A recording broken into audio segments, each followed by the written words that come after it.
Kama ni mara yako ya kwanza kuangalia video zetu za YouTube zinazohusu ajira pamoja na elimu, hakikisha kwamba una subscribe na una turn on notification ili kuweza kupata update pale tu tutakapo share video nyingine zinazohusu fursa mbalimbali pamoja na elimu. Leo tumewaletea user manual guide. Huu ni mwongozo kwa wale wote ambao wanahitaji kufanya maombi ama kutuma maombi ya nafasi za kazi zilizotangazwa na Jeshi la Uhamiaji Disemba hii 2025. Kwa hiyo kama tunavyoona katika screen ya video yetu hii tunaiona ni user manual ama mwongozo ambao mtumiaji anaweza kusoma kabla ya kufanya maombi katika mfumo wa maombi wa ajira za uhamiaji. Hivyo nikukumbushe tu kwamba ni muhimu kujua taratibu za mfumo na jinsi ya kujaza kila kipengele kwa usahihi kabla ya wewe kuanza kujaza. Hii itakusaidia sana kwa sababu kuna baadhi ya vipengele ukishajaza haitakuruhusu wewe kurudi nyuma.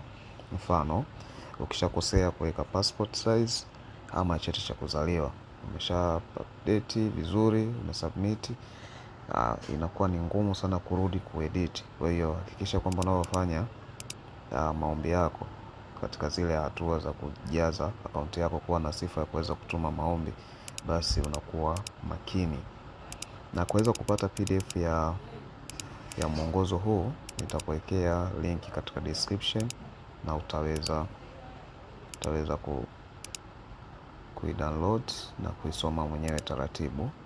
Uzuri ni kwamba umeonyesha kwa picha, kwa hiyo inakuwa ni vizuri wewe kuweza kuelewa hata kama lugha kidogo inakuwa na changamoto. Kwa hiyo tunaona ni login page.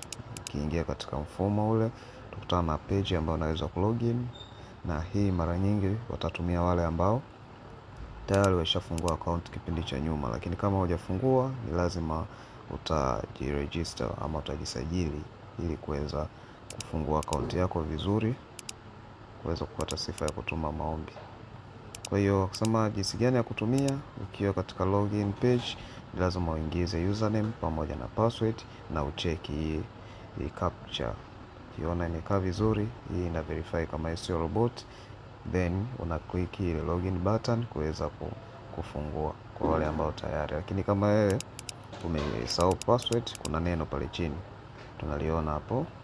Tukiangalia picha kuna neno forgot password. Ukiwa umesahau password, ushafungua account, tumia labda ni mwaka jana, fursa zimekuja Disemba hii, umesahau ile password ambayo uliweka, NIDA najua unaijua. Kwa hiyo uta forget password kuweza kutengeneza password mpya.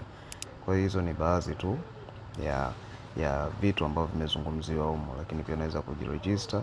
Kuna guidelines imeelezewa huku kuregister account, tunaona hapo kuweza kufungua account. Amesema kwamba una click on register your account. Baada ya hapo tuliona kwa picha ya juu register here, utakuja hapa uta click here, hapa kulipo ni kwa click here.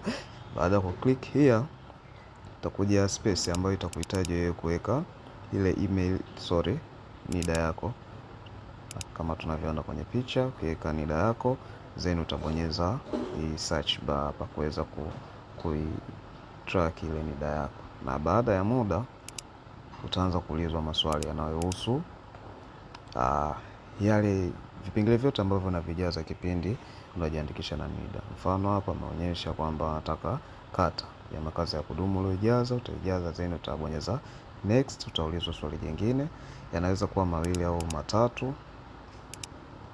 Kwa hiyo kama hapo umeona amekuja swali la pili, utaka namba ya simu, utaijaza, utabonyeza tena next. Ikiwa umejaza kwa sahihi, basi itakuandikia successful verified kama tunavyoonyeshwa hapo kwenye picha. Na baada ya hapo tu utakuja katika page nyingine. Hapo tuta verify email. Kwa hiyo utaweka email yako. Baada ya kuweka email yako utaweka na namba ya simu. Baada ya hapo ukishaweka kwa sahihi utabonyeza verify. Kwa wale ambao wanafungua utabonyeza verify, na baada ya hapo utafunguka page nyingine. Hiyo page ambayo itafunguka sasa hapo ni kwa wale ambao imefail. Lakini kwa wale ambao na verify email, pia hiyo nyingine ikifunguka itakuhitaji wewe uweze katika kipengele cha kuverify uweze kuingiza kodi. Kuna kodi utatumiwa katika email yako. Hapa ndo katika verification code. Ukishatumiwa utaiweka hapa, utatengeneza account, password ambayo utahitaji kutumia, na then utasubmit. Sasa hizi ni baadhi tu ya vitu ambavyo vimeelezewa katika mwongozo huu. Kwa hiyo kama utahitaji kuweza kusoma taratibu mwongozo wote, usisahau kuangalia description pale, utakutana na link ambayo unaweza kudownload PDF nzima.